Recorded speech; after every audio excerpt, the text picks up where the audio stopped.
Hi guys! Good morning! And today is 60th birthday ni Papa. Kakatapos ko lang maligo. Nag-i-skincare lang ako dito. Andito pala kami sa bagong bahay ni Mr. So, minsan pumupunta kami dito para mag-ayos ng iba naming gamit. Parang ang haggard-haggard ng aura ng aking face. Nakaka-haggard guys maglipat-lipat ta. Sobrang nakakapagod.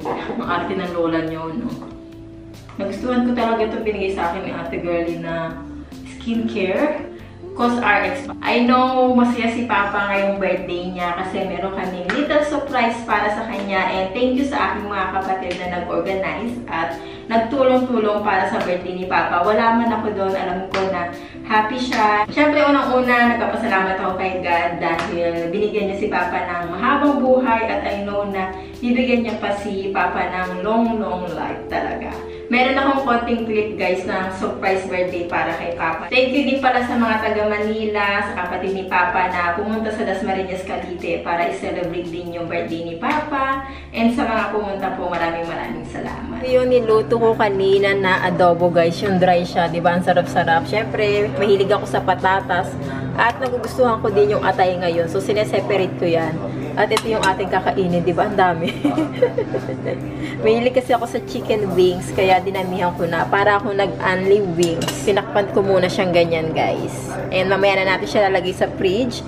Good for 3 days yan. O, mainit ko lang yung ating adobo.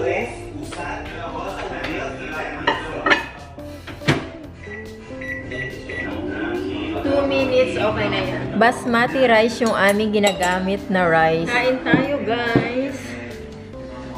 Yan, pasensya na kayo. Medyo magulo pa yung ng bahay namin. Kasi hindi pa kami talaga tapos.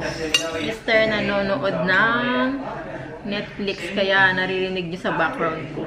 So, tumawag ako kila Papa and kinausap namin siya ni Mr. para patiin siya. And sobrang saya naman niya at ang dami daw niyang bisita. Kain tayo. Hindi ko pa tinikman yung adobo ko, pero I'm sure masarap to. Yung nagamit ko sa pagluluto ng adobo is yung apple cider vinegar, guys. Kung nanonood kayo lagi ng vlog ko, try nyo. Ilang beses na ako nagluto ng adobo dito sa aking vlog. Ano yung mukha ko? Dahil sa moisturizer.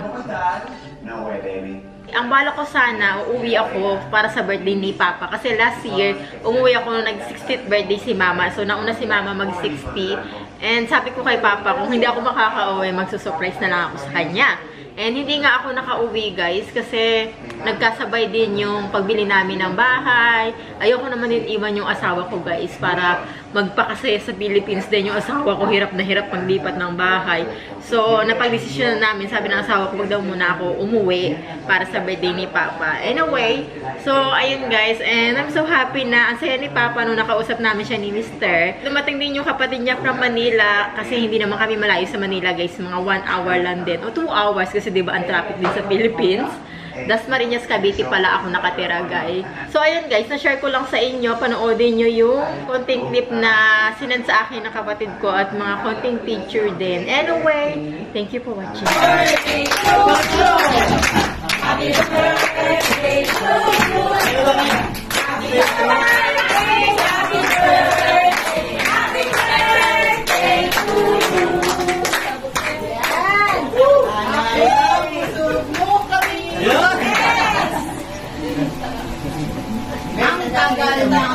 Ay, kandereta talaga, oh. Chicks yan.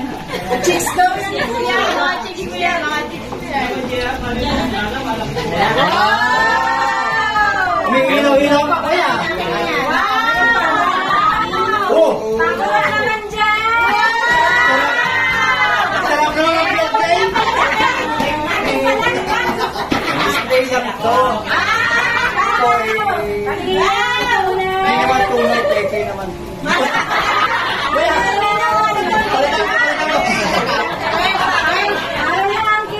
Ngayon lang ako makakawag. Pwede ba mahirap pang-display sa bahay natin? Ilagay mo nga sa bahay mo yan. Pang-display. Pang-display namin sa bahay natin.